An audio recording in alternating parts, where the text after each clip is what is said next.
അവിടുന്ന് ആകാശം ചായിച്ച് ഈ ഭൂമിയിൽ മനുഷ്യാവതാരമെടുത്ത് ഞങ്ങൾക്ക് വേണ്ടി അവിടുന്ന് മനുഷ്യനായി തീർന്നു. നീ ചെവി ചായിച്ച് ഞങ്ങളുടെ അപേക്ഷകളെ കൈക്കൊള്ളണമേ. യാചനകൾ, പ്രാർത്ഥനകൾ ആത്മസമർപ്പണങ്ങളായി സമർപ്പിപ്പാൻ തക്കവണ്ണം ഈ ആലയത്തിൽ ഒത്തുകൂടിയിരിക്കുന്ന നിന്റെ ജനത്തോട് നിനക്ക് കരുണ തോന്നണമേ. നിന്റെ എളിയ ശുശ്രൂഷകനായി ഇവിടെ ഏറ്റവും എളിയവനായി ഞാൻ നിൽക്കുമ്പോൾ നിന്റെ പരിശുദ്ധാത്മ നിറവ് എന്നിൽ വ്യാപരിക്കണമേ. കുറവുള്ളവനായി ഇവിടെ നിൽക്കുമ്പോൾ നിന്റെ നിറവാൽ ജ്വലിക്കുവാൻ എന്നെ തന്നെ നീ ശുദ്ധീകരിക്കണമേ. കേൾക്കുന്ന വചനങ്ങൾ കാതിന് ഇമ്പകരമാകുന്നതിനുപരിയായി ഹൃദയത്തെ ശുദ്ധീകരിക്കുന്ന ഇടങ്ങളായി മാറ്റപ്പെടുവാനിടയാകണമേ. ഒരു പുണ്യപിതാവിൻ്റെ കബറിടം സ്ഥിതി ചെയ്യുന്ന ഈ ഇടത്ത് എപ്പോഴും പരക്കുന്നതായ സുഗന്ധം ഞങ്ങളുടെ ജീവിതത്തിലും പരത്തുവാൻ തക്കവണ്ണം നാഥ ഞങ്ങളെ ഒരുക്കണമേ. നീ തന്നെ ഞങ്ങൾക്ക് പ്രകാശമായിരിക്കണമേ. ഞങ്ങളുടെ നാവിൽ നീ വാക്കായി ഉച്ചരിക്കപ്പെടണമേ. നിന്റെ വചനങ്ങൾ ഞങ്ങൾക്ക് വെളിച്ചമേകുവാൻ തക്കവണ്ണം സഹായിക്കണമേ. ആയത് ഒന്നായിരിക്കുന്ന പിതാവിൻ്റെയും പുത്രൻ്റെയും ജീവനുള്ള പരിശുദ്ധ റൂഹായുടെയും നാമത്തിൽ തന്നെ. ദൈവതിരുനാമത്തിന് മഹത്വമുണ്ടായിരിക്കട്ടെ. യാമപ്രാർത്ഥനകളുടെ വശ്യതയാൽ സമാധാനത്തിൻ്റെ അന്തരീക്ഷം പ്രകമ്പനം കൊള്ളുന്ന ഈ ദേവാലയത്തിൻ്റെ ചുറ്റുപാടിൽ അതിൻ്റെ ഓരം ചേർന്ന് അന്ത്യവിശ്രമം കൊള്ളുന്ന ഒരു പുണ്യപിതാവിൻ്റെ കബറിടത്തിൽ നിന്നുയരുന്ന പരിമളത്തിൽ നിന്ന് പുണ്യം കൈക്കൊള്ളുവാൻ തക്കവണ്ണം കടന്നു വന്നിരിക്കുന്ന മലങ്കര സഭയുടെ വിവിധ ദേവാലയങ്ങളിൽ നിന്നും പരിസരങ്ങളിൽ നിന്നുമൊക്കെ കടന്നു വന്നിരിക്കുന്ന ഏവരുമേ, ക്രിസ്തുയേശുവിൻ്റെ നാമത്തിൽ ഏവർക്കും സ്നേഹവന്ദനം. ഒരൽപ്പം ഭയത്തോടും ആശങ്കയോടും കൂടെയാണ് ഞാനിവിടെ നിൽക്കുന്നത്. ലഭിച്ചതായ അവസരം ഒരെടുത്തുചാട്ടമായോ എന്ന് ചിന്തിക്കുവാൻ പലപ്പോഴും ഞാൻ ശ്രമിക്കുന്നുണ്ട്. കാരണം ഒരു പ്രസംഗകനോ ഒരു പ്രഭാഷകനോ അല്ലാത്ത എനിക്ക് മലങ്കര സഭയുടെ ഹൃദയകേന്ദ്രത്തിൽ നിൽക്കുവാൻ ഇങ്ങനെ ഒരു അവസരം ലഭിച്ചത് ദൈവത്തിൻ്റെ കാരുണ്യമല്ലാതെ മറ്റൊന്നുമല്ലെന്ന് ഞാൻ ചിന്തിക്കുകയാണ്. എൻ്റെ കഴിവിൻ്റെ പ്രദർശനമോ എൻ്റെ വ്യക്തിത്വത്തിൻ്റെ ഒരു പ്രകാശനമോ ഒന്നുമല്ല ഇവിടെ ഉദ്ദേശിക്കുന്നത്. ലഭിച്ച അവസരത്തെ ദൈവനാമ മഹത്വത്തിനായി അല്പസമയം വിനിയോഗിക്കുവാനും താല്പര്യത്തോടെ കടന്നു വന്നിരിക്കുന്ന ഹൃദയങ്ങളിൽ ദൈവചിന്തയെ അങ്കുരിപ്പിക്കുവാനും അതിൽ നിന്ന് ഇവിടെ നിന്ന് ലഭിച്ച പരിമളത്തെ പുറത്തേക്ക് പരത്തുവാനുമുള്ള ഒരു അഭിമാഞ്ചയാണ് എന്നെ ഇവിടെ നിർത്തിയിരിക്കുന്നത്. ആയതുകൊണ്ട് നിങ്ങളെ നിരാശരാക്കുവാൻ ദൈവം ഇടയാക്കുകയില്ല എന്ന് ഞാൻ ഉറച്ചു വിശ്വസിക്കുകയാണ്. ആ ഒരു പ്രത്യാശയിൽ ഞാൻ എൻ്റെ ശുശ്രൂഷയിലേക്ക് പ്രവേശിക്കട്ടെ. അടുത്തു വരുന്ന ദിനങ്ങളിൽ പരിശുദ്ധ പരിമല തിരുമേനിയുടെ ഓർമ്മ പെരുന്നാൾ നാം ആചരിക്കുകയാകുന്നുവല്ലോ. 102 വർഷങ്ങളൊക്കെ പിന്നിട്ട് ഇങ്ങനെ മുന്നോട്ട് പോകുമ്പോൾ പ്രാർത്ഥനയുടെ സുഗന്ധം പരത്തിയ പരിമല തിരുമേനിയെക്കുറിച്ച് നാം ദർശിക്കുന്നുണ്ട്. എന്നാൽ പ്രാർത്ഥനയുടെ സുഗന്ധത്തിനോടൊപ്പം തന്നെ ജീവിതത്തിൻ്റെ പരീക്ഷണങ്ങളെ നേരിട്ട ഒരു വ്യക്തിയുടെ ആയിരുന്നു പരിമല തിരുമേനി എന്ന് നാം വിസ്മരിച്ചു പോകരുത്. എപ്പോഴും നമ്മൾ ഒരു പുരോഹിതനെയോ മഹാപുരോഹിതനെയോ ഒരു പരിശുദ്ധനെയോ ഒക്കെ കാണുമ്പോൾ പ്രാർത്ഥിക്കുന്ന മനുഷ്യർ മാത്രമാണെന്ന് എപ്പോഴും ഒരു സാധാരണക്കാരൻ്റെ മനസ്സിലെ ചിന്തയാണ്. എന്നാൽ പ്രാർത്ഥിക്കുമ്പോൾ മാത്രമല്ല ഒരു പരിശുദ്ധൻ രൂപപ്പെടുന്നതെന്ന് നമ്മൾ തിരിച്ചറിയുവാൻ തക്കവണ്ണം സാധിക്കണം.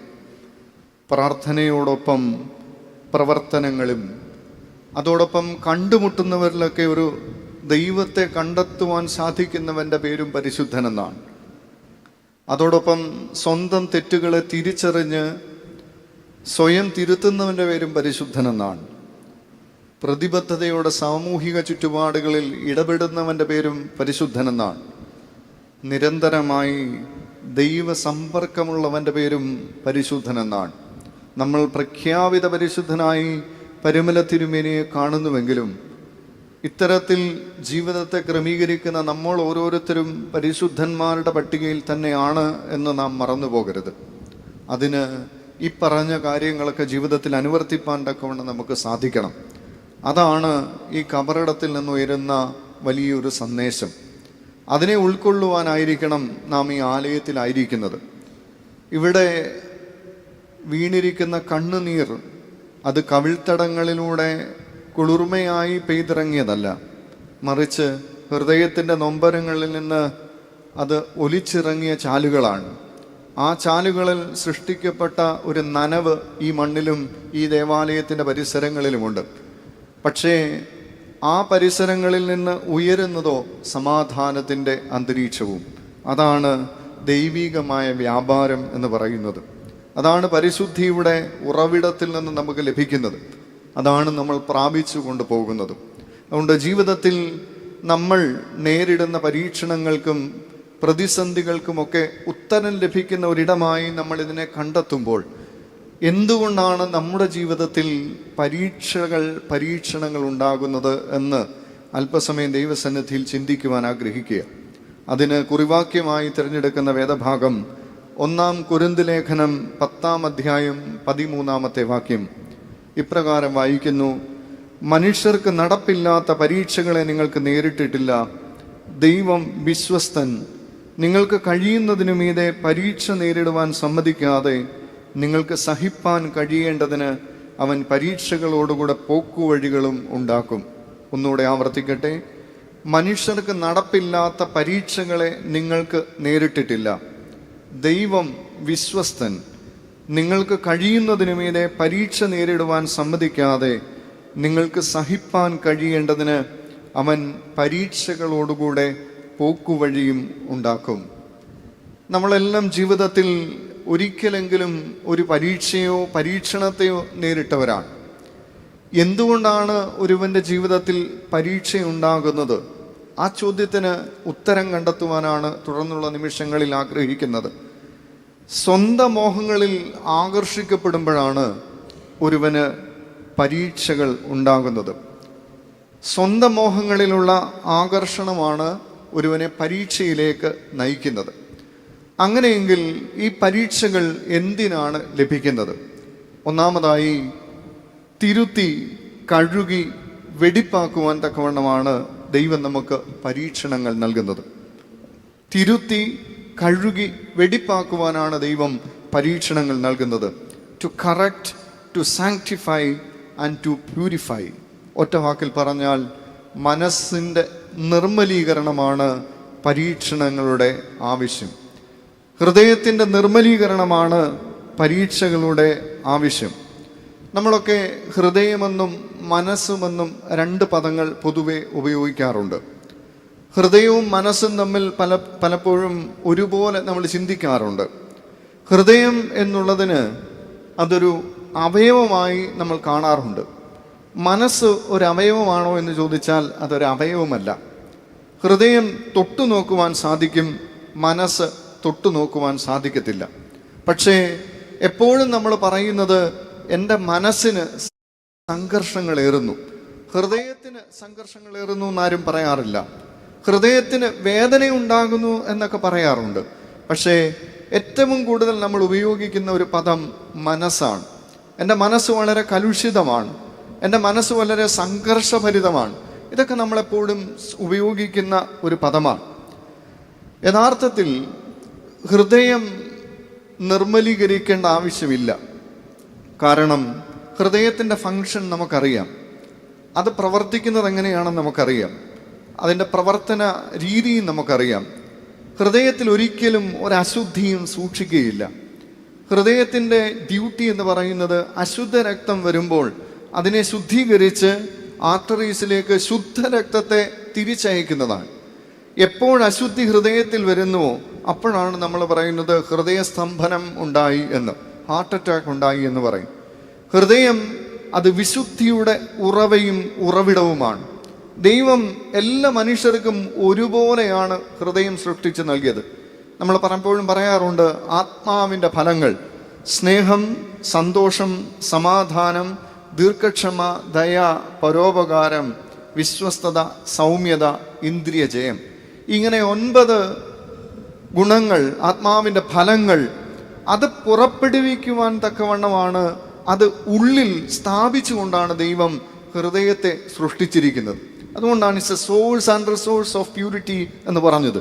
അത് വിശുദ്ധിയുടെ ഉറവയും ഉറവിടവുമാണ്. അവിടെ യാതൊരു അശുദ്ധിക്കും സ്ഥാനമില്ല. എന്നാൽ മനസ്സ് എന്ന് പറയുന്നത് അത് മനുഷ്യൻ്റെ ചിന്തകളാൽ രൂപപ്പെടുന്നതാണ്. നമ്മുടെ അന്തരീക്ഷങ്ങളാണ് നമ്മുടെ മനസ്സിനെ രൂപപ്പെടുത്തുന്നത്. ഇവിടെ ശാന്തമായ ഒരു അന്തരീക്ഷത്തിൽ നമ്മൾ ഇരിക്കുമ്പോൾ നമ്മുടെ മനസ്സ് ശാന്തമാവുകയാണ്. ഹൃദയമെന്ന അവയവം എപ്പോഴും ശാന്തമാണ്. അത് ശാന്തമല്ലെങ്കിൽ നമ്മൾക്ക് അതിൻ്റേതായ ശാരീരിക ബുദ്ധിമുട്ടുകൾ ഉണ്ടാകും. എന്നാൽ മനസ്സ് എന്ന അവയവമല്ല, അത് ഒരു ചിന്തയുടെ രൂപമാണ്. അത് തലച്ചോറിനാൽ ബന്ധപ്പെട്ടിരിക്കുന്നതാണ്. ആ മനസ്സ് എപ്പോൾ കലുഷിതമാകുന്നുവോ അപ്പോഴാണ് മനുഷ്യന് വ്യഥയും ദുഃഖവും ഏറെ ഉണ്ടാകുന്നത്. ചിന്തകളാൽ രൂപപ്പെടുന്ന മനസ്സ്, അതിനെ ക്രമീകരിക്കുന്നത് നമ്മുടെ ചുറ്റുപാടുകളാണെന്ന് ഞാൻ പറഞ്ഞു.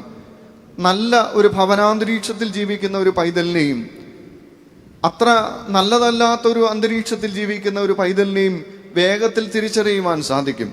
സ്കൂളിൽ പഠിക്കുന്ന കുഞ്ഞുങ്ങൾ അവരുടെ കൂട്ടുകാർ എങ്ങനെയുള്ളവരാണെന്ന് അവരുടെ സംസാരത്തിലൂടെ തിരിച്ചറിയുവാനായിട്ട് നമുക്ക് സാധിക്കും. അവരുടെ ചെയ്തികളിലൂടെ തിരിച്ചറിയുവാനായിട്ട് നമുക്ക് സാധിക്കും. എന്നാൽ നമ്മുടെ മനസ്സിനെ നമുക്കെങ്ങനെയാണ് തിരിച്ചറിയുവാനായിട്ട് സാധിക്കുക? ഒരു മനുഷ്യൻ്റെ മനസ്സ് വലുതാകുമ്പോൾ ആണ് അവൻ വലിയവനായി മാറുന്നത്. യേശുക്രിസ്തുവിൻ്റെ അടുക്കൽ ഒരു കുഷ്ഠരോഗി വന്നിട്ട് ചോദിക്കുന്നുണ്ട്, നിനക്ക് എന്നെ ശുദ്ധനാക്കുവാൻ സാധിക്കുമോ? യേശുക്രിസ്തു തിരിച്ചു ചോദിക്കുന്നുണ്ട്, നിനക്ക് ശുദ്ധനാകുവാൻ മനസ്സുണ്ടോ? മനസ്സത്ര ചെറിയ കാര്യമൊന്നുമല്ല. ഇന്ന് മാനസിക സംഘർഷങ്ങളുടെയും ഒക്കെ ഒരു കാലഘട്ടത്തിൽ മനസ്സ് ചെറുതൊന്നുമല്ല. വലിയ മനസ്സുള്ളവന് മാത്രമേ ചെറുതാകുവാനായിട്ട് സാധിക്കത്തുള്ളൂ. അത് തന്നെ യേശുക്രിസ്തു തന്നെ അതിന് ഉദാഹരണമാണ്. വലിയ മനസ്സുള്ളവന് മാത്രമേ ചെറുതാകുവാനായിട്ട് സാധിക്കത്തുള്ളൂ. അതുകൊണ്ട് നമ്മുടെ മനസ്സിന് വലിപ്പമുണ്ടാകണം. വലിപ്പമുള്ള മനസ്സിൽ നിന്ന് മാത്രമേ അഴുക്ക് ചാലുകൾ ഒലിച്ചു പോവുകയുള്ളൂ. ചിലതൊക്കെ ഒലിച്ചു പോകുന്നതാണ്, ചിലതൊക്കെ ഒലിച്ച് കളയേണ്ടതാണ്. ചിലതൊക്കെ ഒലിച്ചു പോകുന്നതാണ്, ചിലതൊക്കെ ഒലിച്ച് കളയേണ്ടതാണ്. മനസ്സിൽ നമ്മൾ സൂക്ഷിക്കുന്നതായ ചില അണയാത്ത പ്രതികാര അഗ്നി, ഉണങ്ങാൻ അനുവദിക്കാത്ത ചില മുറിവുകൾ, നമ്മൾ പോഷണം നൽകി പരിപാലിക്കുന്ന ചില സങ്കടങ്ങൾ, ചില സംശയങ്ങൾ, ഇതെല്ലാം നമ്മുടെ മനസ്സിനെ മലിനമാക്കുന്നതാണ്. പലപ്പോഴും നമ്മൾ അതിനെയൊക്കെ ഇങ്ങനെ ചേർത്ത് കൂട്ടിക്കൂട്ടി വെക്കുകയാണ് ചെയ്യുന്നത്. ഒരു ചെറിയ കഥ പറയാം. പലപ്പോഴും കുമ്പസാരിക്കാൻ വരുന്നവരോട് ഞാൻ പറയുന്നതാണ്. ഒരു സന്യാസിയും ഗുരുവും അദ്ദേഹത്തിൻ്റെ ശിഷ്യനും കൂടെ ഇങ്ങനെ യാത്ര ചെയ്യുകയാണ്. യാത്ര ചെയ്യുമ്പോൾ അവർ ഒരു അരുവി കടന്ന് വേണം അപ്പുറത്ത് ഗ്രാമത്തിലേക്ക് പോകുവാൻ. അങ്ങനെ നടന്ന് ഈ അരുവിയുടെ ഒരു കരയിലെത്തിയപ്പോൾ സുന്ദരിയായ ഒരു പെൺകുട്ടി അവിടെ നിൽക്കുന്നു. ആ പെൺകുട്ടിയും അക്കരെ ഗ്രാമത്തിലേക്ക് യാത്ര ചെയ്യേണ്ടതാണ്. അവൾ പക്ഷേ ഈ അരുവിയിലെ തിര കാരണം അല്ലെങ്കിൽ ഒഴുക്ക് കാരണം അവൾക്ക് ഒറ്റയ്ക്ക് കടക്കുവാൻ ഭയമായിരുന്നു. അവൾ ഈ സന്യാസിമാരോട് ചോദിച്ചു, എന്നെയും കൂടി അക്കരെ കടത്താമോ എന്ന്. ഈ സന്യാസി മറുപടി പറഞ്ഞു. അതിൽ മുതിർന്ന സന്യാസി പറഞ്ഞു, ശരി, നീ എൻ്റെ തോളിൽ കയറിക്കൊള്ളുക.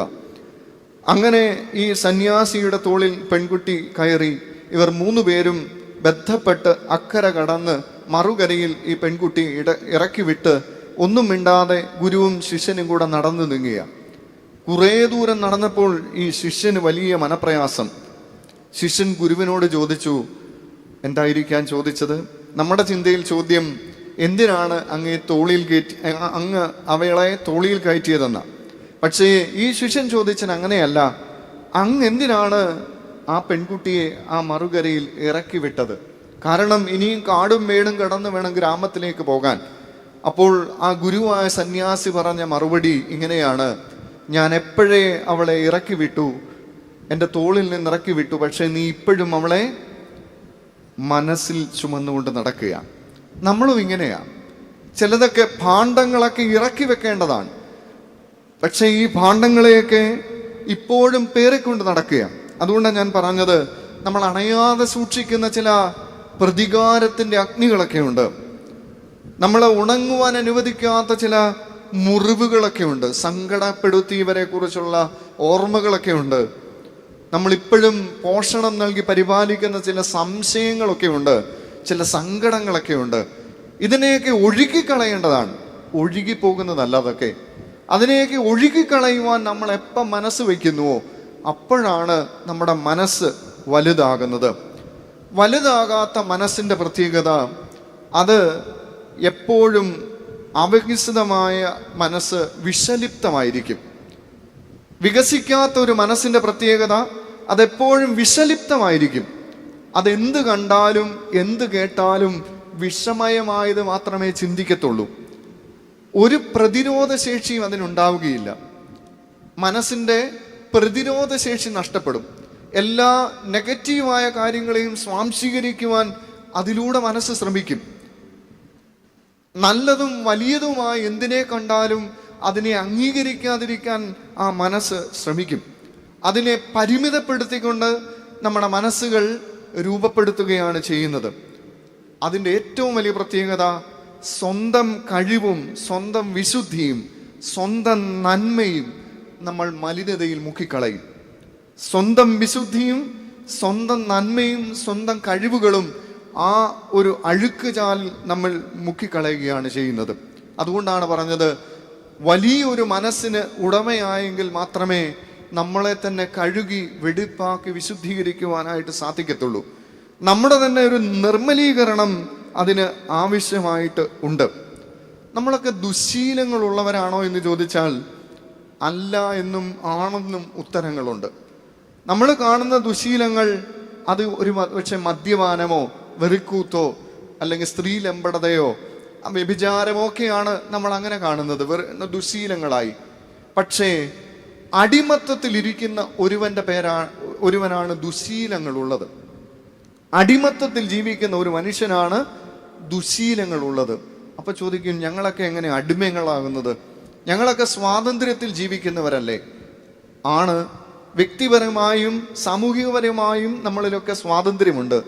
പക്ഷേ മനസ്സുകൊണ്ട് നമ്മൾ സ്വതന്ത്രരാണോ? മനസ്സുകൊണ്ട് നമ്മൾ വിശാലതയുള്ളവരാണോ? അല്ല എന്നാണ് ഉത്തരം. കാരണം ആരാണ് ഒരു അടിമ എന്ന് ചോദിച്ചാൽ, ദുശീലങ്ങളിൽ നിന്ന് വ്യതിചലിക്കാത്തവന്റെ പേരാണ് അടിമ. ദുശീലങ്ങളിൽ നിന്ന് വിട്ടുമാറാത്തവന്റെ പേരാണ് അടിമ. സ്വന്തം തെറ്റിനെ തിരിച്ചറിഞ്ഞിട്ട് അതിൽ നിന്ന് പിന്മാറാത്തവന്റെ പേരാണ് അടിമ. അങ്ങനെയുള്ളവരാണ് നമ്മളിൽ ബഹുഭൂരിപക്ഷവും. ദാവീദിന്റെ 51-ാം സങ്കീർത്തനം നമുക്കൊക്കെ സുപരിചിതമാണ്. 51-ാം സങ്കീർത്തനം ദാവീദ് എഴുതിയതിൻ്റെ പശ്ചാത്തലം നമുക്കറിയാം. ബത്ശേബ എന്ന സ്ത്രീയെ പരിഗ്രഹിച്ച് ഊറിയാമിനെ കൊല്ലുകയും അതിലൂടെ ദൈവകോപം അവൻ്റെ മേൽ വരികയും ചെയ്തു. അങ്ങനെ നാഥാൻ പ്രവാചകൻ വന്ന് ദാവീദിനോട് അവൻ്റെ തെറ്റുകളൊക്കെ പറഞ്ഞു കഴിഞ്ഞപ്പോൾ ദാവീദ് ആദ്യം ചിന്തിച്ചത് എന്താണെന്നറിയാമോ? ഇതൊക്കെയും താൻ ബത്ശേബയോടും അവൻ്റെ കുടുംബത്തോടും ചെയ്ത പാപമാണെന്നാ. പക്ഷേ നാഥാൻ പ്രവാചകന്റെ വാക്കുകൾ അവനിൽ പുതിയൊരു ഉൾക്കാഴ്ചയെ നൽകുകയാണ്. ആ ഉൾക്കാഴ്ച ഇങ്ങനെയാണ്: താൻ പാപം ചെയ്തത് ബത്ശേബയോടും ഊരിയാവിനോടും അവൻ്റെ കുടുംബത്തോടും മാത്രമല്ല, തന്നെ ഇവിടെ എത്തിച്ച ദൈവത്തോടാണെന്നുള്ള തിരിച്ചറിവ്. ആ ഒരു തിരിച്ചറിവ് ഒരു പുതിയ ഉൾക്കാഴ്ചയായി ദാവീദിൽ രൂപപ്പെടുകയാണ്. അതാണ് ദാവീദ് പിന്നീട് പറയുന്നത്: നിന്നോട് തന്നെ ഞാൻ പാപം ചെയ്തു, നിന്റെ തിരുമുമ്പിൽ ഞാൻ തിന്മകൾ ചെയ്തു. അതുവരെ ചിന്തിച്ചിരുന്നത് ബത്ശേബയോടും ഊരിയാവിനോടും പാപം ചെയ്തെന്ന.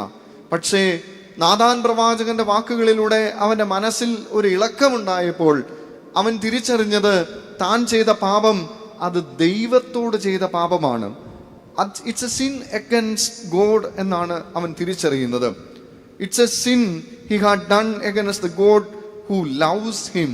തന്നെ സ്നേഹിച്ച ദൈവത്തോട് അവൻ ചെയ്ത പാപമാണെന്ന ഒരു ഉൾക്കാഴ്ചയിലേക്ക് ദാവീദിന്റെ മനസ്സ് മാറ്റപ്പെടുകയാണ് ചെയ്തത്.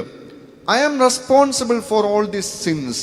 ഈ പാപങ്ങളുടെ എല്ലാം കാരണക്കാരൻ ഞാനാണെന്ന് തിരിച്ചറിയുകയാണ് ചെയ്തത്.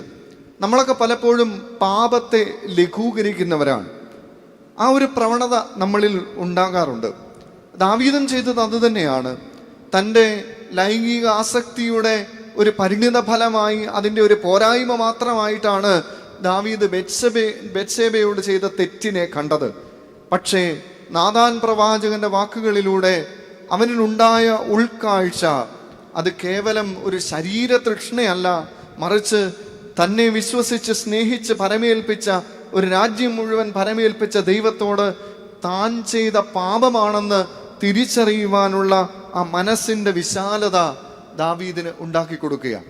അങ്ങനെ ദാവീദിനെ ദൈവം കഴുകി വിശുദ്ധീകരിച്ച് വെടിപ്പാക്കുകയാണ് ചെയ്തത്. പ്രിയമുള്ളവരെ, പരീക്ഷകൾ നേരിടുന്നതിൻ്റെ ഒരു കാരണം ഇതുതന്നെയാണ്. നമ്മളെ തന്നെ തിരുത്തി കഴുകി വെടിപ്പാക്കുവാൻ നമുക്ക് സാധിക്കുന്നില്ല. നമ്മളെപ്പോഴും പരിമല തിരുമേനിയെ ഭക്തനായ ഒരു മനുഷ്യനെന്ന് വിശേഷിപ്പിക്കുന്നുണ്ട്. വട്ടശ്ശേരിൽ തിരുമേനിയെ പരിശുദ്ധനെന്ന് വിശേഷിപ്പിക്കുന്നുണ്ട്. വട്ടശ്ശേരിൽ തിരുമേനിയെക്കുറിച്ച് നമുക്കൊക്കെ പരിചിതമായ ഒരു സംഭവമുണ്ട്.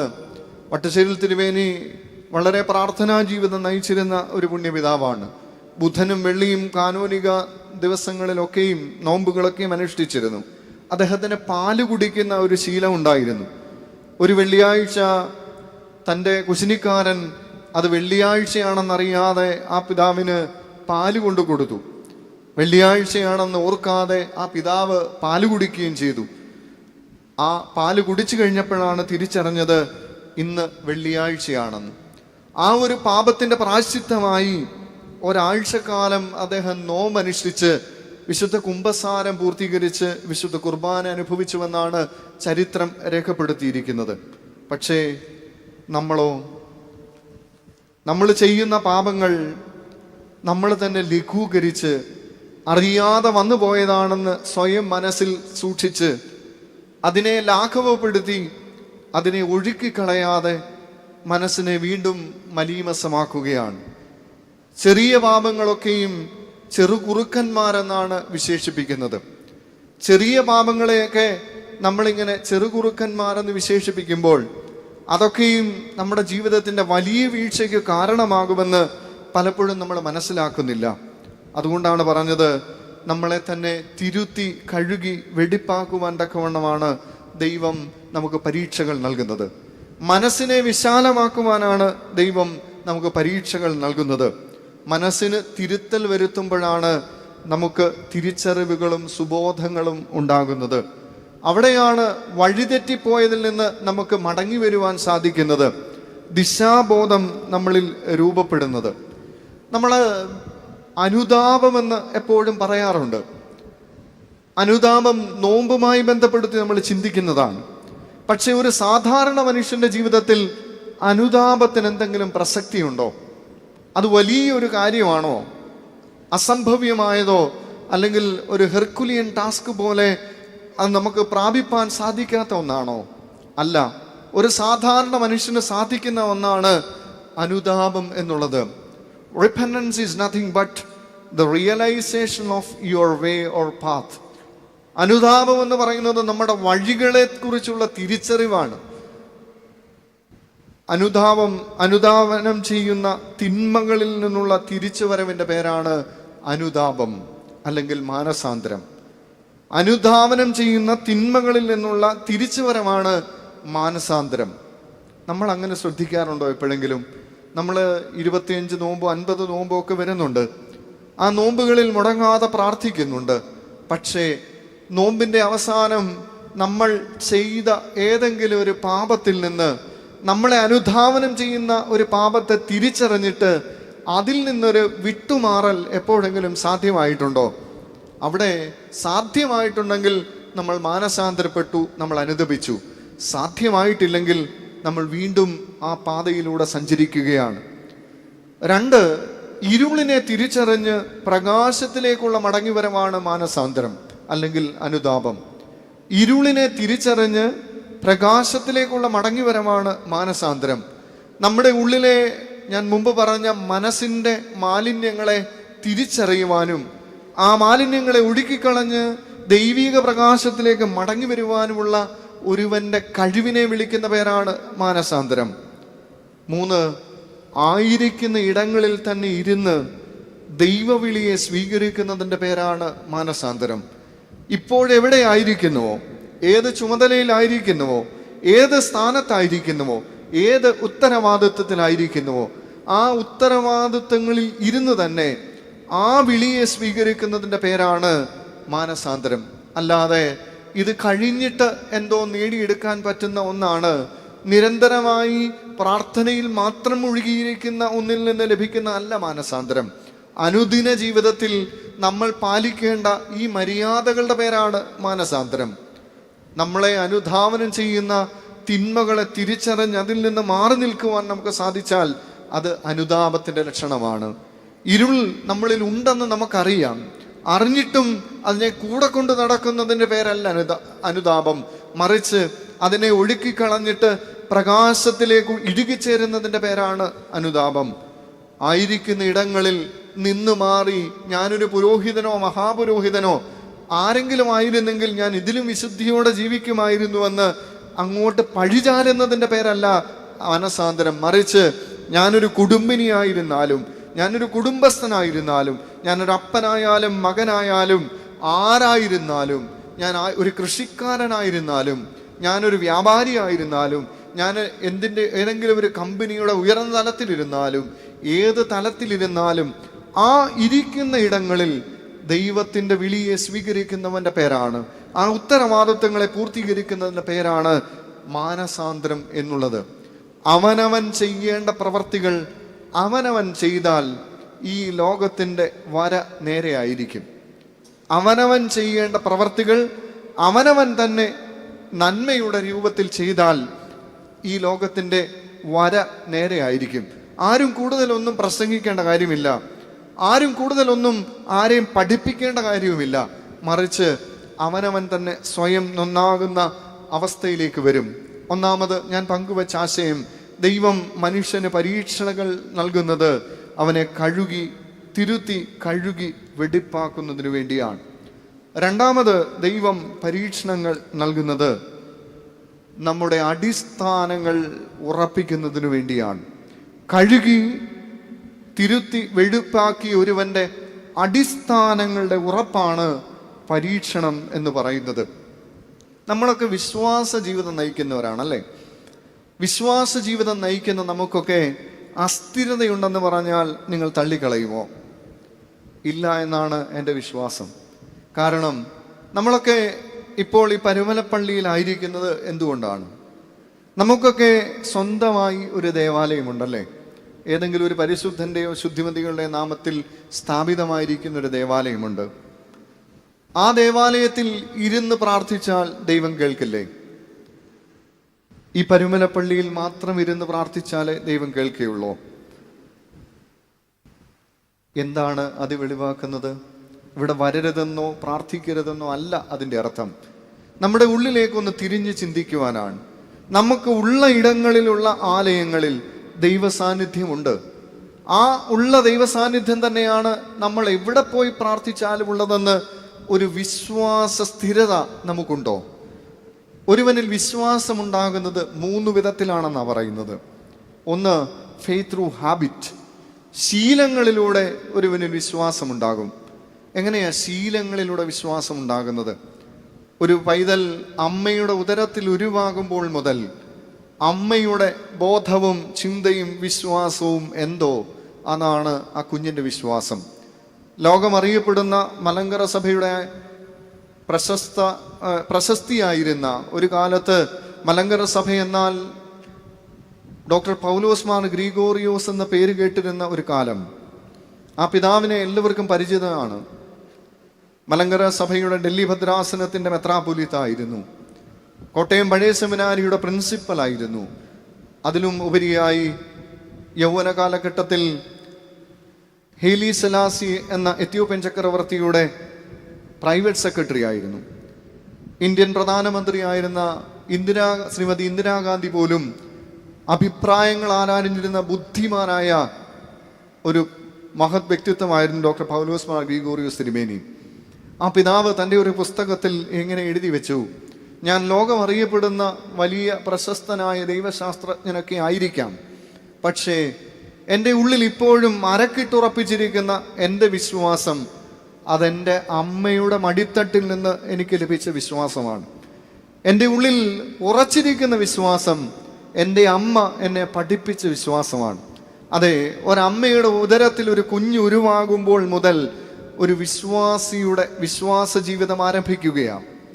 അത് പിന്നീട് മാമോദീസ തൊട്ടിയിലൂടെയുള്ള മാമോദീസ പുതുജീവന്റെ അവകാശത്തിലൂടെ, നിരന്തരമായ ദൈവിക വിശ്വാസ പഠനങ്ങളിലൂടെ, ആരാധനാ സംബന്ധത്തിലൂടെ ശീലമായി ഇത് ഒരുവനിൽ വിശ്വാസം സ്ഥിരപ്പെടും. ഓർത്തഡോക്സ് സഭയിലെ മാതാപിതാക്കൾക്ക് ജനിച്ച കുഞ്ഞുങ്ങൾക്ക് ഓർത്തഡോക്സ് സഭയുടെ വിശ്വാസമാണ്. പല അമ്മമാരെയും സ്ത്രീകളെയും വിവാഹം കഴിച്ച് മറ്റ് സഭകളിൽ നിന്ന് ഓർത്തഡോക്സ് സഭയിലേക്ക് കൊണ്ടുവരാറുണ്ട്. അവരുടെ ഇപ്പോഴുമുള്ള അടിസ്ഥാന വിശ്വാസം അവർ ജനിച്ചു വളർന്ന സഭയുടെ വിശ്വാസം തന്നെയാണ്. അതിന് യാതൊരു മാറ്റവുമില്ല.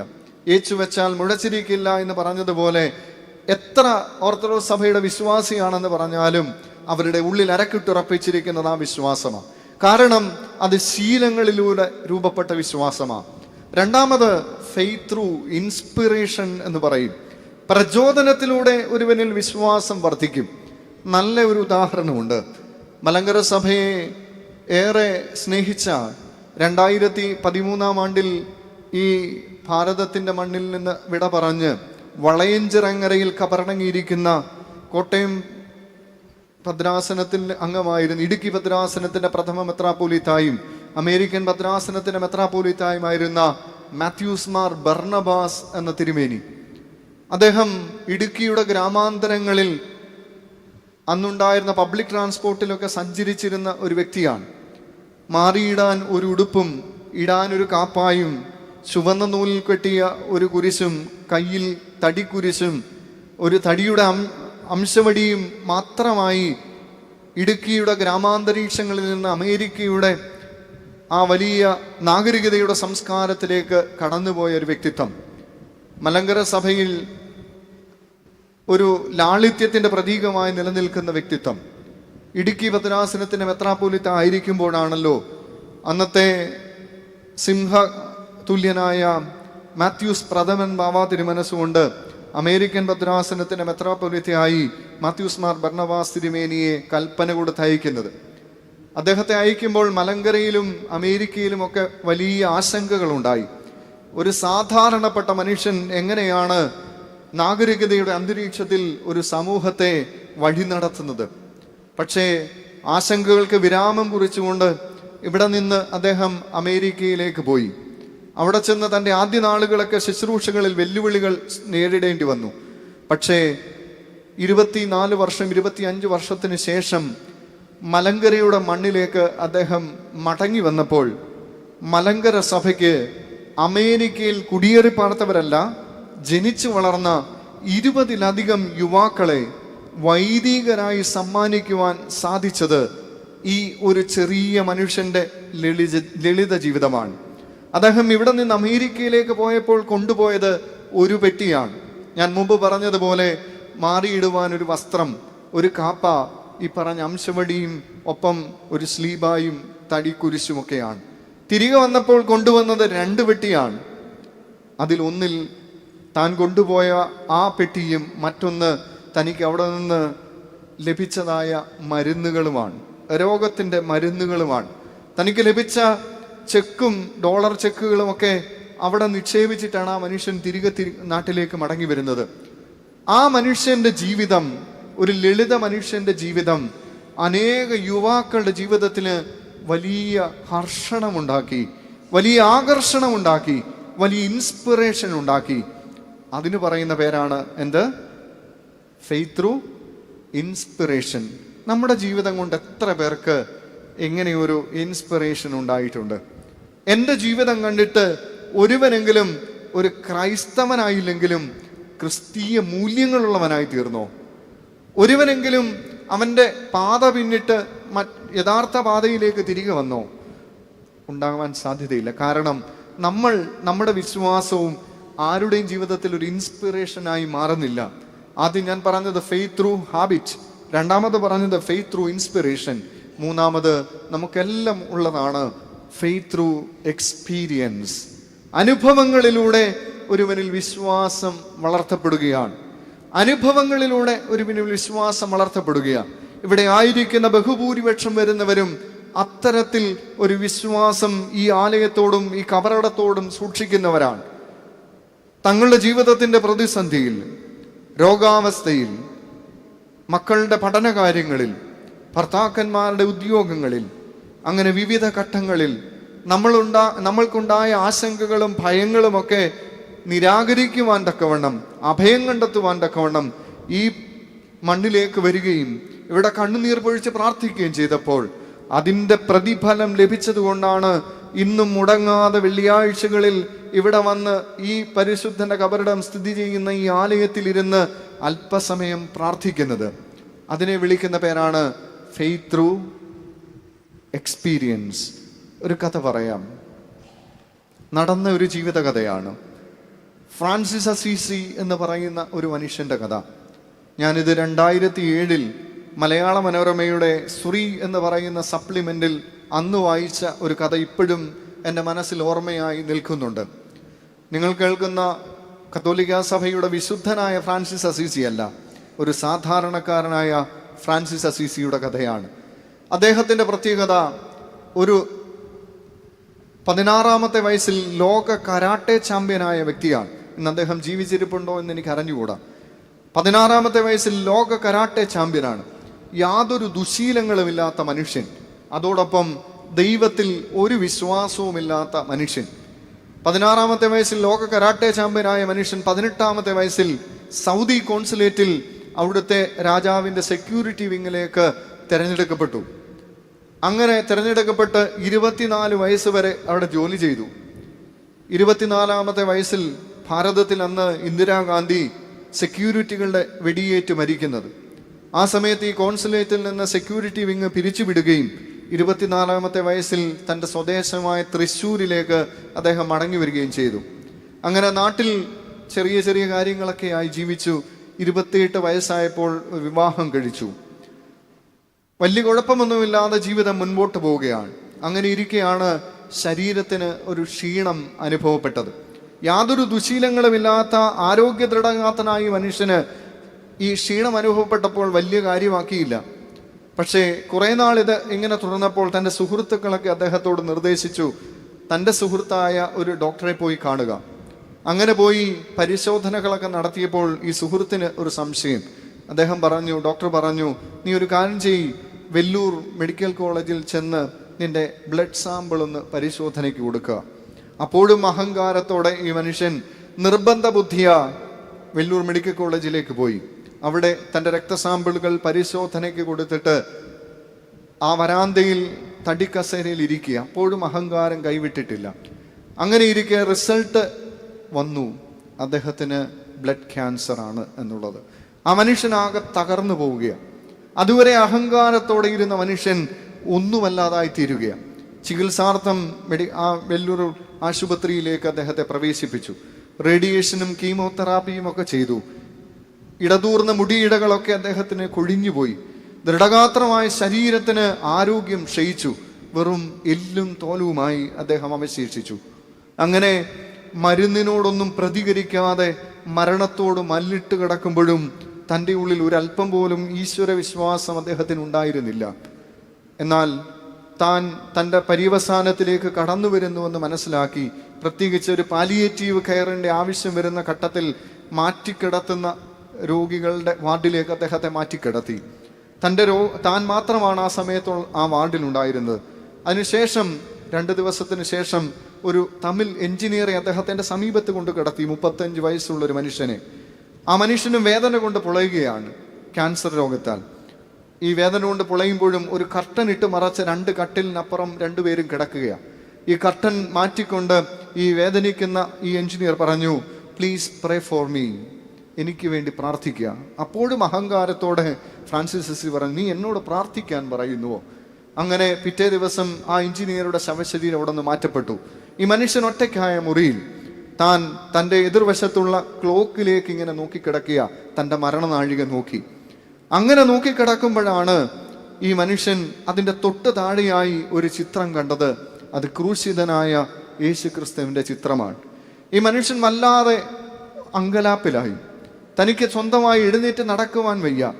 ആ കട്ടിലിൽ നിന്ന് ഇഴഞ്ഞിറങ്ങി ആ ചിത്രത്തിൻ്റെ മുമ്പിൽ പോയി നിന്ന് അദ്ദേഹം കൈകൂപ്പി ഇങ്ങനെ പ്രാർത്ഥിച്ചു, അല്ലയോ ഈശ്വര, അങ്ങ് ആരെന്ന് എനിക്ക് അറിഞ്ഞുകൂടാ, പക്ഷേ ഒന്ന് ഞാൻ വിശ്വസിക്കുന്നു, അങ്ങക്കെന്നെ സൗഖ്യമാക്കുവാൻ സാധിക്കും. അല്ലയോ ഈശ്വര, അങ്ങ് ആരെന്ന് എനിക്ക് അറിഞ്ഞുകൂടാ, പക്ഷേ ഞാൻ ഒന്ന് വിശ്വസിക്കുന്നു, അങ്ങക്കെന്നെ സൗഖ്യമാക്കുവാൻ സാധിക്കും. ഇങ്ങനെ പ്രാർത്ഥിച്ച ആ മനുഷ്യൻ ബോധമറ്റ് വീഴുകയാണ്.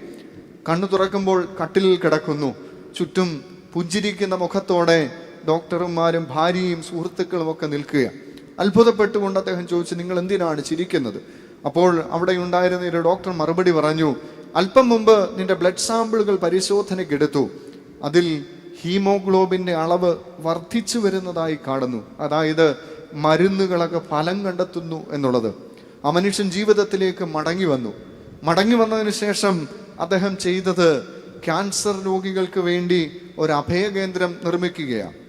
അവർക്ക് വേണ്ടി ആശ്വാസഗീതങ്ങൾ രചിക്കുകയാണ്, കാസറ്റുകൾ ഇറക്കുകയാണ്. അദ്ദേഹത്തിന് ഒരു മകൾ ജനിച്ചു. മകൾക്ക് പേരിട്ടു മനാസെ. മനാസെ എന്ന പദത്തിൻ്റെ അർത്ഥം നിന്റെ വേദനകളെ നീ മറക്കുക എന്നാണ്. മനാസെ എന്ന് പറഞ്ഞാൽ, മനസ്സേ എന്ന് പറഞ്ഞാൽ നീ മറക്കുക. മനാസെ എന്ന് പറഞ്ഞാൽ നിന്റെ വേദനകളെ നീ മറക്കുക. Faith through experience. അടിസ്ഥാനങ്ങൾ ഉറപ്പിക്കുന്നതിന് വേണ്ടിയാണ് ദൈവം എന്ത് തരുന്നത്? പരീക്ഷണങ്ങൾ നൽകുന്നത്. തിന്മ നമ്മളിൽ സാവധാനമാണ് കടന്നു കയറുന്നത്. ആ സാവധാനം കടന്നു കയറുന്ന തിന്മയാണെന്ന് നമുക്ക് പലപ്പോഴും തിരിച്ചറിയാനായിട്ട് സാധിക്കുന്നില്ല. അങ്ങനെ സാധിക്കാത്തടത്ത് ഒരു പുനർവിചിന്തനത്തിൻ്റെ ആവശ്യകത നഷ്ടപ്പെടുകയാണ്. ആ വിചിന്തനത്തിൻ്റെ ആവശ്യകത നഷ്ടപ്പെടുമ്പോൾ അത് കാർന്നു തിന്നുന്ന ഒന്നായി മാറ്റപ്പെടുകയാണ്. ഈ വിലയിരുത്തലുകൾ, ഈ അടിസ്ഥാനങ്ങൾ ഉറപ്പിക്കലുകൾ നമ്മളിൽ ഈ കാർന്നു തിന്നലിനെ ഇല്ലാതെയാക്കുകയാണ് ചെയ്യുന്നത്. നമ്മളിൽ ഉള്ള ആത്മാർത്ഥതയും ദൈവത്തോടുള്ള നമ്മുടെ പ്രതിബദ്ധതയും ഒക്കെ അളക്കുവാൻ തക്കവണ്ണം നമുക്ക് ഈ പരീക്ഷണങ്ങൾ ദൈവം നൽകുകയാണ്. തന്നോടുള്ള ആഴമായ സ്നേഹത്തെ തിരിച്ചറിയുവാൻ, അതിനെ നമ്മളിൽ നിന്ന് പരിശോധിക്കുവാൻ തക്കവണ്ണം, ആ അടിസ്ഥാനങ്ങൾ ഉറപ്പിക്കപ്പെട്ടോ എന്ന് ശോധന ചെയ്യുവാൻ തക്കവണ്ണം ദൈവം നമുക്ക് പരീക്ഷണങ്ങളെ നൽകുകയാണ്. ആദ്യം ഞാൻ പറഞ്ഞത് നമ്മളെ തിരുത്തി കഴുകി വെടിപ്പാക്കുവാൻ ദൈവം പരീക്ഷണങ്ങൾ നൽകുന്നു. രണ്ടാമത് പറഞ്ഞത് നമുക്ക് അടിസ്ഥാനങ്ങൾ ഉറപ്പിക്കുവാൻ നമുക്ക് ദൈവം പരീക്ഷണങ്ങളെ നൽകുന്നതും. അതിനുവേണ്ടി നമ്മൾ ഒരുങ്ങുവാൻ തയ്യാറാകണം. മൂന്നാമതായിട്ട് നമ്മളെ രൂപീകരിക്കുവാൻ തക്കവണ്ണം കഴുകി വെടിപ്പാക്കി നമ്മളെ വിശുദ്ധീകരിച്ചു. ഇനിയും അടിസ്ഥാനങ്ങൾ ഉറപ്പിച്ചു. രൂപീകരണമാണ് അടുത്തതായിട്ട് ഉള്ളത്. To cast us to this world and to the coming world. വരുവാനിരിക്കുന്ന ലോകത്തിലേക്കും ഇപ്പോഴുള്ള ലോകത്തിലുമുള്ള രൂപപ്പെടുത്തലാണ് പരീക്ഷണങ്ങൾ. ഒരു റിപ്പയർ നമുക്ക് ആവശ്യമില്ല. റിപ്പയർ ചെയ്താലുള്ള പ്രശ്നം എന്താ? പൊതുവെ മലയാളികളെ കുറിച്ച് പറയുന്നത് അങ്ങനെയാണ്. അവർ എവിടെ ജോലി ചെയ്താലും പ്രവാസ ജീവിതമൊക്കെ നയിക്കുമ്പോൾ പലപ്പോഴും കേട്ടിട്ടുണ്ട്, മലയാളികൾ പ്രത്യേകിച്ച് ഈ മെഷീനറികളിലൊക്കെ അവരെ പ്രയോജനപ്പെടുത്താനാണ് മറ്റുള്ളവർ ശ്രമിക്കുന്നത്. വേറെ ഒന്നും കൊണ്ടുമല്ല, ചെറിയ ചെറിയ ഞുറുക്കു വിദ്യകൾ കൊണ്ട് അവർ ആ മെഷീൻ്റെ ഏതെങ്കിലുമൊക്കെ കുറവുകളൊക്കെ മാറ്റും. എന്നാൽ മറ്റു രാജ്യക്കാർ ഒരു ചെറിയ കുറവ് വന്നാൽ ആ മെഷീനറി മൊത്തത്തിൽ മാറ്റാനാണ് ശ്രമിക്കുക.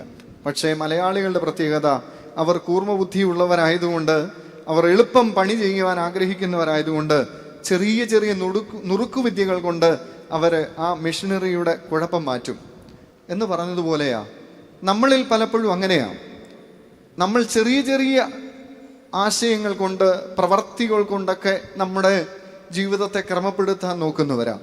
നോമ്പ് വരുമ്പോൾ പ്രാർത്ഥിക്കും. ബർത്ത്ഡേയും വെഡിങ് ആനിവേഴ്സറിയും വരുമ്പം ആർക്കെങ്കിലും 10 രൂപ കൊടുക്കും. ഒരു കടനാൾ വരുമ്പോൾ ആർക്കെങ്കിലും വിളിച്ച് ഒരു നേരത്തെ ഊണ് കൊടുക്കും. പക്ഷേ ബാക്കിയുള്ള ദിവസങ്ങളോ? എന്നിട്ട് നമ്മൾ പറയും നമ്മൾ ചെയ്യേണ്ട കാര്യങ്ങളെല്ലാം ചെയ്തു എന്ന് പറയും. ബാക്കിയുള്ള ദിവസങ്ങളോ? അവിടെയാണ് രൂപീകരണം ആവശ്യമായി വരുന്നത്. ഒരു രൂപീകരണത്തിന് ഒരു ചെറിയ റിപ്പയർ അല്ല, ഒരു നുറുക്കുവിദ്യയിലൂടെയുള്ള ഒരു മാറ്റമല്ല ആവശ്യം. We need a hammer of repentance. അനുതാപത്തിൻ്റെ ഒരു ചുറ്റിക നമുക്ക് ആവശ്യമാണ്. ഞാൻ മുമ്പ് പറഞ്ഞുവല്ലോ, അനുതാപത്തിൻ്റെ ഒരു ചുറ്റിക നമുക്ക് ആവശ്യമായി വരുന്നുണ്ട്. ഓട്ടക്കളത്തിൽ ഓടുന്ന ഒരു കുതിര എന്തിനാണ് ഓടുന്നത്? അതിന് വിജയിക്കാനാണോ? അതിൻ്റെ പുറത്തിരിക്കുന്ന ആളിന് വിജയിക്കാനാണോ? ഓട്ടക്കളത്തിൽ ഓടുന്ന കുതിര അതിന് കിട്ടുന്ന അടിയുടെ വേദന കൊണ്ടാണ് പലപ്പോഴും ഓടുന്നത്. അതിന് ജയപരാജയങ്ങളെക്കുറിച്ചൊന്നും വലിയ ബോധ്യമൊന്നുമില്ല. പക്ഷേ അതിൻ്റെ പുറത്തിരിക്കുന്ന ആൾ എത്രമാത്രം ആഞ്ഞടിക്കുന്നുവോ ആ അടിയുടെ വേദന കൊണ്ടാണ് ഓട്ടക്കളത്തിലെ കുതിര ഓടുന്നത്, ഓട്ടപ്പന്തയത്തിൽ ഓടുന്നത്. ജീവിതത്തിൽ വേദനയുടെ അനുഭവങ്ങൾ ഉണ്ടെങ്കിൽ ഓർത്തുകൊള്ളുക, ദൈവം നമ്മെ വിജയിയായി കാണുവാൻ ആഗ്രഹിക്കുന്നുണ്ട്. ജീവിതത്തിൻ്റെ നൊമ്പരങ്ങളുടെ കാഠിന്യമേറുന്നുണ്ടെങ്കിൽ ദൈവം നമ്മളെ വിജയിയായി കാണുവാൻ ആഗ്രഹിക്കുന്നുണ്ട്. വിശുദ്ധ വേദപുസ്തകത്തിൽ ഇങ്ങനെ പറയുന്നുണ്ടല്ലോ, നിനക്ക് പോരാട്ടങ്ങളുള്ളത് ജഡരക്തങ്ങളോടല്ല, വാഴ്ചകളോടും അധികാരങ്ങളോടും ഈ ലോകത്തിൻ്റെ ദുഷ്ടാത്മസേനകളോടും അത്രേ. നിനക്ക് പോരാട്ടങ്ങളുള്ളത് ജഡരക്തങ്ങളോടല്ല, വാഴ്ചകളോടും അധികാരങ്ങളോടും ഈ ലോകത്തിൻ്റെ ദുഷ്ടാത്മസേനകളോടും അത്രേ. നമ്മുടെ പോരാട്ടങ്ങൾ ആരോടാണ്?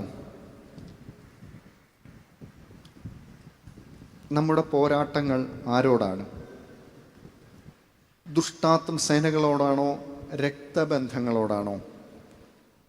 നമ്മൾ ഏറ്റവും കൂടുതൽ പോരാടുന്നത് രക്തബന്ധങ്ങളോടാണ്. ഒരു മുറിയിൽ ഒരു പായിൽ തണുത്തുറഞ്ഞ രാത്രികളിൽ ഒരുമിച്ച് കെട്ടിപ്പിടിച്ച് ഉറങ്ങിയിരുന്ന സഹോദരങ്ങൾ, ഒന്നും രണ്ടുമല്ല 8-10 പേർ, ഇന്ന് മതിലുകൾ നിർമ്മിച്ച് ബന്ധങ്ങളുടെ ആഴങ്ങൾ കുറച്ച് സ്വതന്ത്രമായി ജീവിക്കുമ്പോൾ ആരോടാണ് നമുക്ക് പോരാട്ടങ്ങളുള്ളത്? പങ്കുവെച്ചപ്പോൾ 1 സെന്റ് കുറഞ്ഞു പോയത് കൊണ്ട് ഈ അപ്പനെ എനിക്ക് വേണ്ട, നീ നോക്കിക്കൊള്ളൂ എന്ന് പറയുന്ന മക്കളുടെ കാലം.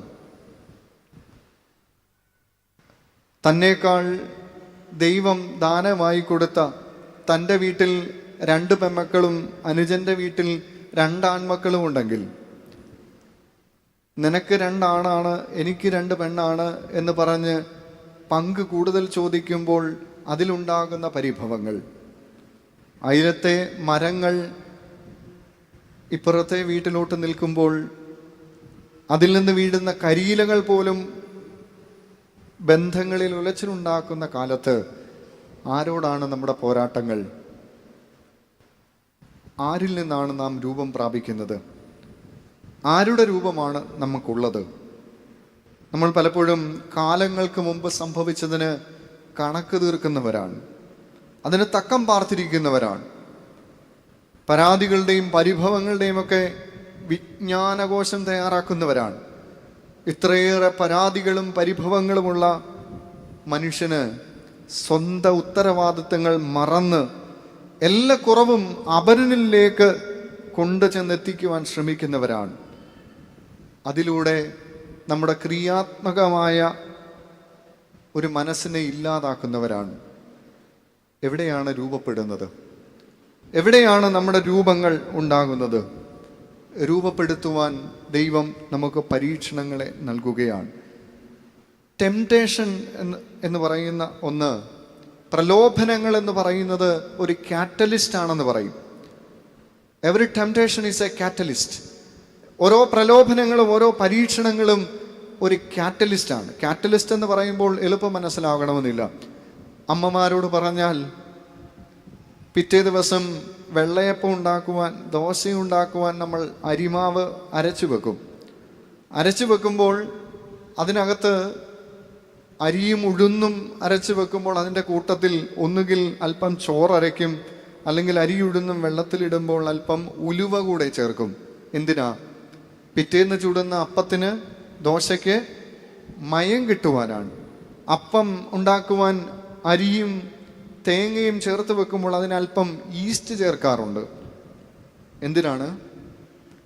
മയം കിട്ടുവാനാണ്, അല്ലേ? ഇതേപോലെ രൂപപ്പെടുത്തുവാനാണ് ദൈവം നമുക്ക് പരീക്ഷണങ്ങളെ നൽകുന്നത്. ആ രൂപപ്പെടുത്തൽ കൊണ്ട് ദൈവം ആഗ്രഹിക്കുന്നത് തന്നിലേക്ക് തന്നെ ഇഴുകിച്ചേരുന്ന മനസ്സുള്ള ഒരു മനുഷ്യനെയാണ്. ഉയരങ്ങളിലേക്ക് കരയേറ്റുവാൻ ദൈവം നമ്മെ ആഗ്രഹിക്കുന്നുവെങ്കിൽ പരീക്ഷണങ്ങൾ നമ്മുടെ ജീവിതത്തിൻ്റെ ഭാഗമായി തീരുകയാണ്. മൂന്നാമത് ഞാൻ പറഞ്ഞത് രൂപീകരണമാണ്, നമ്മെ തന്നെ രൂപീകരിക്കുന്ന അനുഭവം. ഒരു കഥ പറയട്ടെ, എവർക്കും പരിചിതമായിരിക്കാം, കേട്ടിട്ടുണ്ടാവും. ഒരു മനുഷ്യൻ, ഒരു മദ്യപനായ മനുഷ്യൻ, അദ്ദേഹം നാട്ടുകാർക്കൊക്കെ വലിയ ശല്യമാണ്. ഭാര്യയും ബന്ധുമിത്രാദികളൊക്കെ ഒത്തിരി പറഞ്ഞു കൂടി നിർത്തണമെന്ന്. ആ നാട്ടിൽ ഒരു ഗുരു വന്നു. ശല്യം സഹിക്കവയ്യാതെ ഈ മനുഷ്യനെ ഗുരുവിൻ്റെ അടുക്കലേക്ക് കൊണ്ടുപോയി. ഗുരുവിനോട് പറഞ്ഞു, ഗുരു ചോദിച്ചു, നീ എന്താണ് മദ്യപാനം നിർത്താത്തത്? അപ്പം ഈ മനുഷ്യൻ പറഞ്ഞു, ഞാനല്ലല്ലോ, മദ്യമല്ല എന്നെ പിടിച്ചു വെച്ചിരിക്കുന്നത്. ഗുരു മറുപടി ഒന്നും പറഞ്ഞില്ല. പിറ്റേന്ന് പോയിട്ട് വരാൻ പറഞ്ഞു. അങ്ങനെ പിറ്റേന്ന് ഭാര്യയും ഭർത്താവും തിരികെ വന്നപ്പം ഗുരു ഒരു മരത്തിൽ ഇങ്ങനെ കെട്ടിപ്പിടിച്ചിരിക്കുക. അപ്പം ഈ ഭർത്താവ് ചോദിച്ചു, എന്തിനാണ് അങ്ങേ മരത്തെ കെട്ടിപ്പിടിച്ചിരിക്കുന്നത്? ഒരു മറുപടിയും പറഞ്ഞില്ല. പിറ്റേന്ന് വരാൻ പറഞ്ഞു. ഇങ്ങനെ ഒരു 3-4 ദിവസം ആവർത്തിച്ചപ്പം ഈ മനുഷ്യന് വലിയ ക്രോധമുണ്ടായി. അദ്ദേഹം ഈ ഗുരുവിനോട് ദേഷ്യപ്പെടുകയാണ്.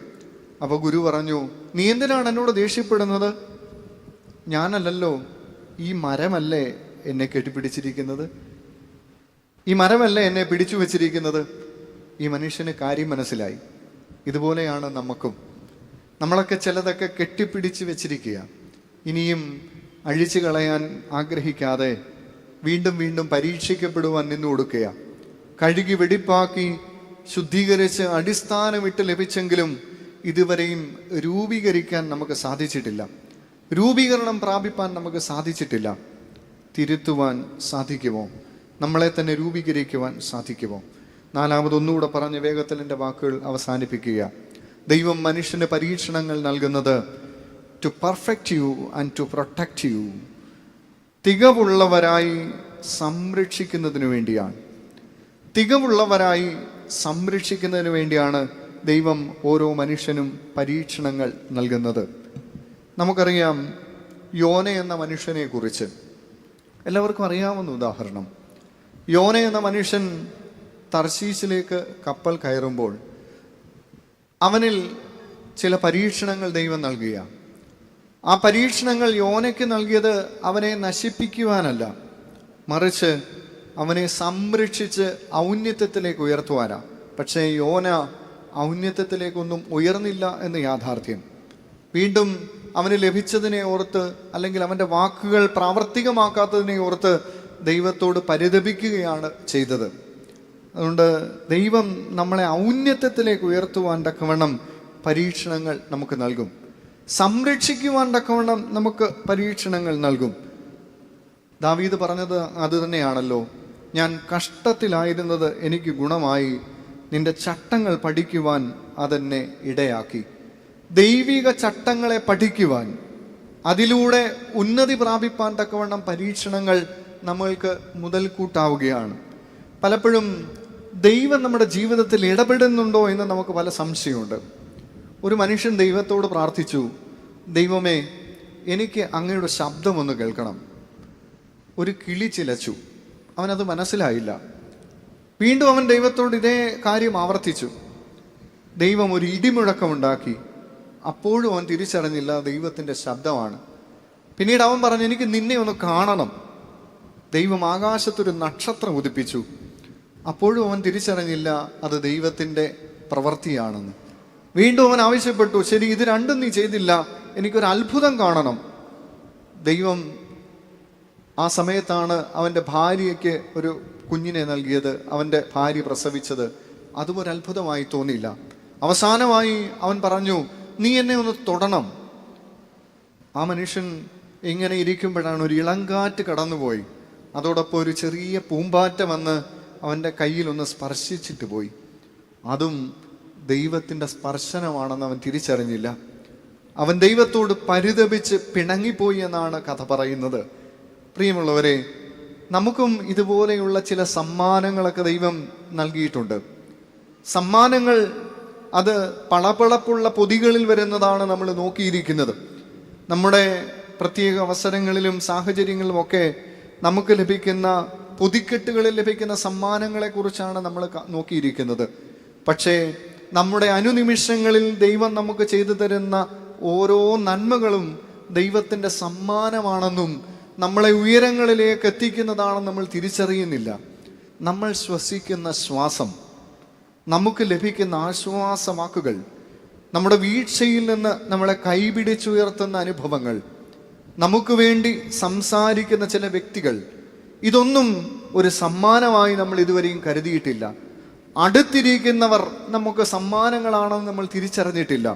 നമ്മളെപ്പോഴും അകലങ്ങളിലുള്ളതും അപ്രാപ്യമായതുമൊക്കെയാണ് സമ്മാനങ്ങളായി കരുതി വെക്കുന്നത്. അവിടെയാണ് അത്ഭുതങ്ങളെ നമ്മൾ കാണുന്നത്. തൻ്റെ പങ്കാളി ഒരു സമ്മാനമാണ്, തൻ്റെ പുത്രിപുത്രന്മാർ ഒരു സമ്മാനമാണ്, തൻ്റെ മാതാപിതാക്കൾ ഒരു സമ്മാനമാണ്, തൻ്റെ ഉദ്യോഗം ഒരു സമ്മാനമാണ്. ഇതൊന്നും ചിന്തിക്കാത്തിടത്തോളം കാലം നമ്മളാരും ഔന്നത്യത്തിലേക്ക് ഉയർത്തപ്പെടുന്നില്ല. ദൈവം ഓരോന്ന് നഷ്ടപ്പെടുത്തുമ്പോഴും മറ്റൊന്ന് കരുതി വെക്കുന്നുണ്ടെന്ന് നാം തിരിച്ചറിയാത്തപ്പോഴും ഔന്നത്യത്തിലേക്ക് നമ്മൾ ഉയർത്തപ്പെടുന്നില്ല. ദൈവവും സാത്താനും പരീക്ഷണങ്ങൾ നൽകും. സാത്താൻ പരീക്ഷിച്ചാൽ അത് ഈ അറ്റത്ത് കൊണ്ടുവന്നിട്ട് തള്ളിയിടാനാ. പക്ഷേ ദൈവം പരീക്ഷിക്കുമ്പോൾ വീണു പോകുമെന്ന് ചിന്തിക്കുന്ന ഇടത്ത് നിന്ന് ഉയരത്തിലേക്ക് ഉയർത്തി നിർത്തുവാനാണ്, ആ ചിറകിൻ കീഴിൽ മറച്ചു വെക്കുവാനാണ് ദൈവം പരീക്ഷണങ്ങൾ നൽകുന്നത്. പ്രിയമുള്ളവരെ, 4 കാര്യങ്ങളാണ് ഞാൻ പറഞ്ഞത്. ഒന്ന്, കഴുകി തിരുത്തി വെടിപ്പാക്കുന്നതിന് വേണ്ടി ദൈവം നമുക്ക് പരീക്ഷണങ്ങളെ നൽകുന്നു.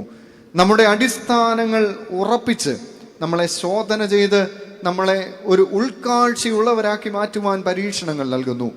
നമ്മളെ ഉൾക്കാഴ്ചയുള്ളവരാക്കി മാറ്റിക്കഴിയുമ്പോൾ, അടിസ്ഥാനങ്ങൾ ഉറപ്പിക്കപ്പെട്ട് കഴിയുമ്പോൾ, നമ്മൾ രൂപപ്പെടുവാൻ തക്കവണ്ണം, തനിക്ക് അനുയോജ്യമായ കിന്നരമായി രൂപപ്പെടുവാൻ തക്കവണ്ണം നമ്മളെ മാറ്റുകയാണ്. സംസ്കാര ശുശ്രൂഷയിൽ പുരുഷന്മാരുടെ സംസ്കാരത്തിലാണല്ലോ ഇപ്രകാരം എഴുതി വെക്കുന്നത്. എവൻഗേലിയോന് ശേഷമുള്ള ലുത്തിനിയായിൽ എങ്ങനെ വായിക്കുന്നു?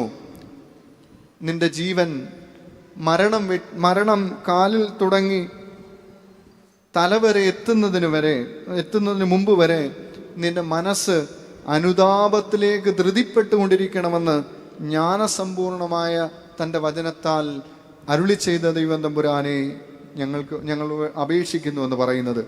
മരണം കാൽ തൊട്ട് തലവരെ എത്തുന്നതിന് മുമ്പ് മനസ്സ് അനുതാപത്തിലേക്ക് ധൃതിപ്പെട്ടുകൊണ്ടിരിക്കണമെന്ന് ജ്ഞാനസമ്പൂർണമായ വചനത്താൽ നമ്മോട് അരുളി ചെയ്തവനായ ദൈവം തമ്പുരാൻ നമ്മുടെ ഉന്നതിയും നമ്മുടെ സംരക്ഷണവും ആഗ്രഹിക്കുക. ആ സംരക്ഷണം ലഭിക്കുവാൻ, ആ ഉന്നതിയിലേക്ക് നമ്മെ കയറ്റുവാൻ ദൈവം തമ്പുരാൻ പരീക്ഷണങ്ങളെ നമുക്ക് നൽകുകയാണ്. എൻ്റെ സമയം ഇവിടെ അവസാനിക്കുകയാണ്. കർത്താവിൽ സ്നേഹമുള്ളവരെ, ഓരോ തവണയും നമ്മുടെ ജീവിതത്തിൻ്റെ കുറവുകളെക്കുറിച്ച് മാത്രം ചിന്തിക്കുമ്പോൾ, കുറവുകൾ നിറവുകളാക്കി മാറ്റുന്ന ദൈവത്തിൻ്റെ അനുഭാവപൂർണമായ ചിന്താഗതികളെക്കുറിച്ച് നാം വിസ്മരിച്ചു പോകരുത്. നമുക്ക് പോരാട്ടങ്ങളുള്ളത് ജഡരക്തങ്ങളോടല്ല, വാഴ്ചകളോടും അധികാരങ്ങളോടും ഈ ലോകത്തിൻ്റെ ദുഷ്ടാത്മസേനകളോടും അത്രേ. ഒരു പരിശുദ്ധൻ്റെ പെരുന്നാളിലേക്ക് അടുത്തു വരുമ്പോൾ ആ പരിശുദ്ധനായി തീർന്നത് കേവലം ഒരിടത്തിരുന്ന് പ്രാർത്ഥിച്ചതുകൊണ്ടല്ല,